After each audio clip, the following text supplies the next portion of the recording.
So we're making this cup. It's thrown in altered. This is cone 10 stoneware. There's a waxy white glaze. You see that all over? It's like a ball's waxy white, or Emily's purple base is what this is.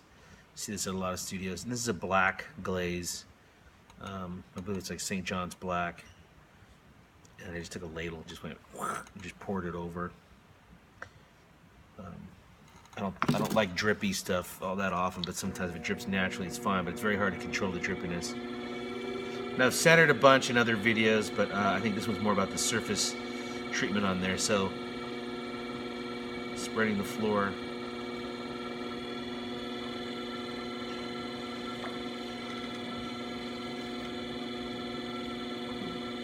Just raise the walls here for a sec. I'm just thinning the walls.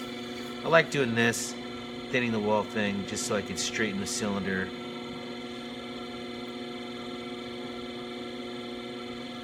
I can really define the interior floor and wall on the inside here.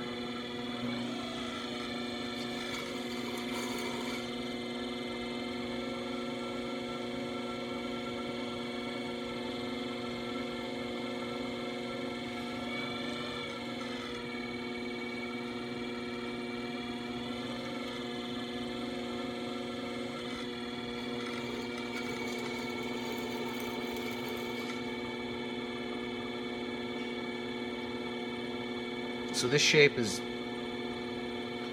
going to be flared at the top a little bit, but not too much where it's weird to drink out of. And then at the bottom, it's going to taper in. It's going to taper in here and then be a little bit wider at the base.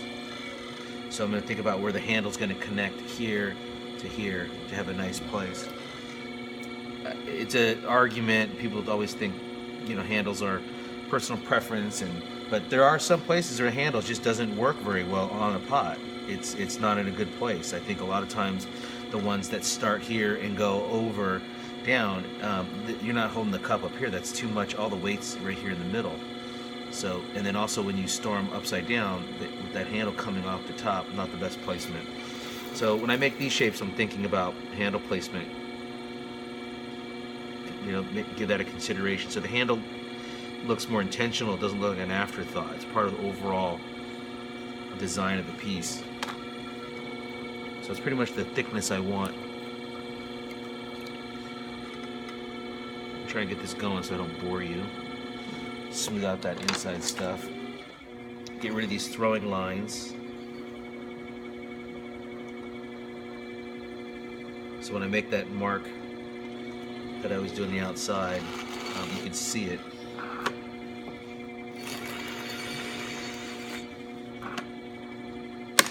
So this is going to collar in a little bit down here at the base like that.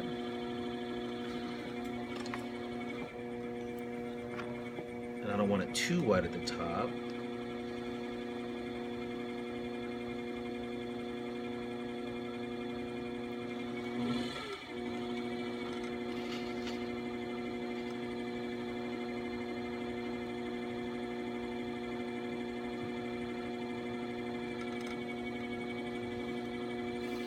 And because I, spend a lot of time making pots with like a pound of clay or 3/4 pound of clay, I pretty much used up all the clay that's here, so it's not that thick down there. And it's okay to have a little bit of weight there, but it's not that thick. And so this, I'll make a little bit of undercut and I'll flare it up like that. And sometimes I'll go make a little mark, just to get that little waviness. Sometimes it's too much waviness. And then I'll knock down the...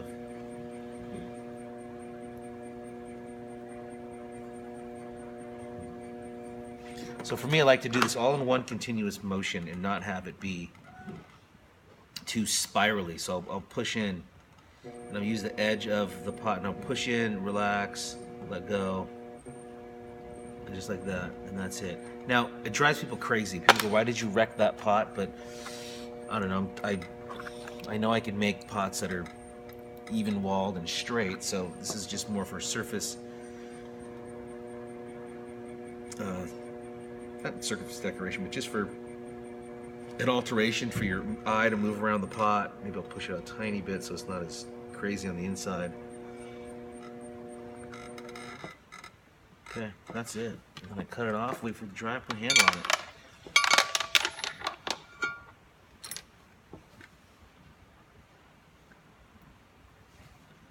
Thank you.